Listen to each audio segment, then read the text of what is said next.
Hi, I'm Drew Carlson with the Carlson Real Estate Group. I'm here with David from Attaboy Property Inspections.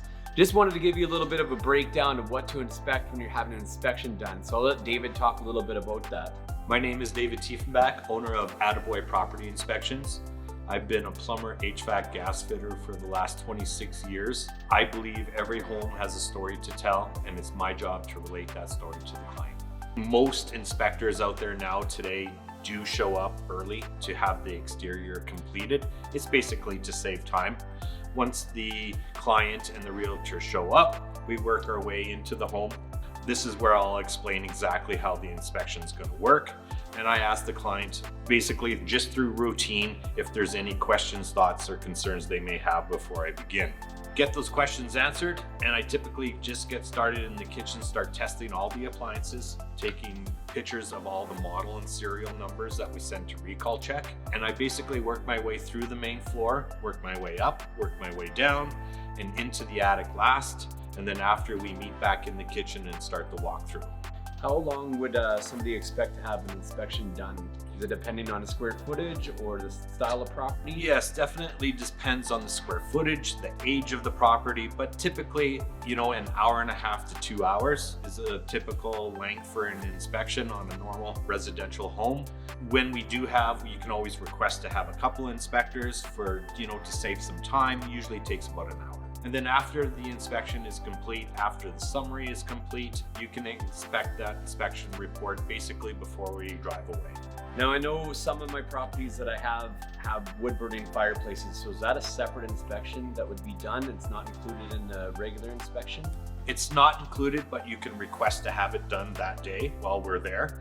This is a separate report, but yes, it takes literally about a half an hour to complete this wet inspection.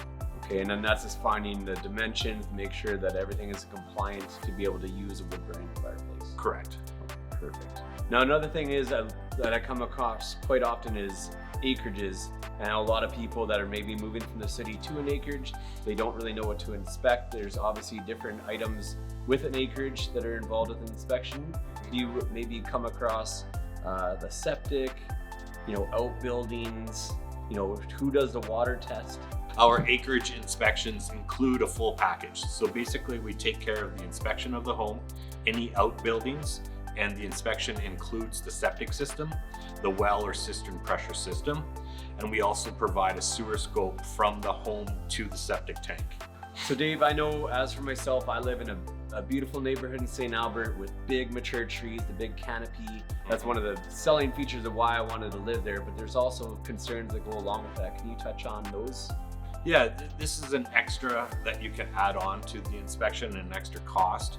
Basically what we'll do is provide a sewer scope video of the sewer line right from the home, from the plumbing stack to the city connection.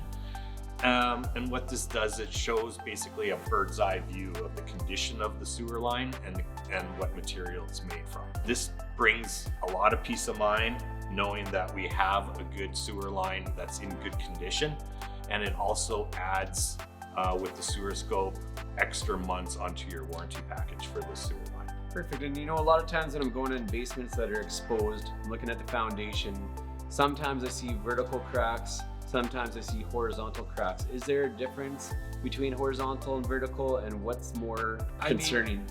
I've always had a rule of thumb is when you can stack 2 or 3 loonies together and drop them into the crack, it's time to look at doing an injection. Definitely the horizontal ones are more of a concern, or a red flag is what we want to call it, where we should get a foundation expert in there to have a better investigation of the foundation. With each inspection that I provide, I also provide a trusted trade list, and I have 2 companies on there that'll come out and provide quotes.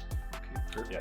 And this is a perfect example too, where you can also take advantage of the warranty package that Attaboy supplies as well with every inspection. Can you maybe touch on what the warranty includes? There's 5 different warranties to the package, and in this situation with the foundation, we have a structural warranty up to 1 year. So there's $100,000 coverage. So if anything happens to this property structurally up to 1 year, cracked foundations, a broken beam, broken joists, anything to do with structural, you'll have up to $100,000 coverage to have this repaired. Another warranty in this package is the 5-year platinum roof warranty. So on the 4th year, the 11th month, you're finding roof leaks, you'll have warranty for that coverage as well. Another warranty is the sewer guard warranty. So if your sewer line backs up or collapses, there'll be warranty for that. There's also a mold safe warranty. So if you move into the home and you found mold somewhere, maybe there was some boxes left or something like that, you'll have warranty to have that replaced as well. Really good for peace of mind for people. It brings just a little bit extra value and gives you peace of mind for sure. And then basically when you're taking possession and actually starting to use your home, living in your home, and you're finding these little things that are just not quite right, you have this warranty that you can fall back on. That's great. I think owning a home is all about maintenance. So having the professionals come in, like your HVAC company, every 2 years to service your mechanical room. On you is to replace your furnace filter every 1 to 2 months. Having your electrician even come in, especially if you have aluminum wiring, to come in and service the electrical panel every couple of years, and making sure all your outlets are pigtailed. So Dave, I know living in Alberta, we always have a heavy snowfall in the winter, and when the spring comes, snow is melting. Sometimes we have water damage in the basement. Is there easy solutions that people can do to help prevent that from happening? Wintertime, there's keeping your downspout extensions up, trying to keep as much snow away as you can around the home. Springtime, during the melting season, this is when you want to keep your eaves troughs clean, downspouts extended, moving the water away from the structure. At least a good 6 feet is the rule of thumb. Maintaining any cracks or minor cracking in the parging or in stucco, keeping your window tracks clean, and just having a roofer come out every 3-4 years to walk the roof are all really good things to keep your home in a really good maintained condition. Keeping your driveways and your sidewalks sealed around the foundation of the garage. Water is your biggest nemesis. Keeping the water away from the structure is key. I know a lot of people are concerned once they get the inspection report, there's a big long list of things that they think that might need to be addressed. I know even with new homes, there's still a big list of things. What can people expect as far as things that need to be done opposed to things that are just observations? On the inspection report itself, the very first page is the report summary, and we break everything down into basically 4 colors. So your red is your repair replace, is something that you want to concentrate on first. Your blue is more your maintenance tips, and your yellow is more for safety, and your green is what we call is acceptable. So in this report summary, those items will be listed right from red being first. There are things that you want to concentrate on right away. Well, thanks again, David, with Attaboy Inspections. I hope this was helpful to you. If you have any more concerns or questions about what to expect when you're doing an inspection, please feel free to call the number below. I'd be more than happy to answer your questions. Thanks again.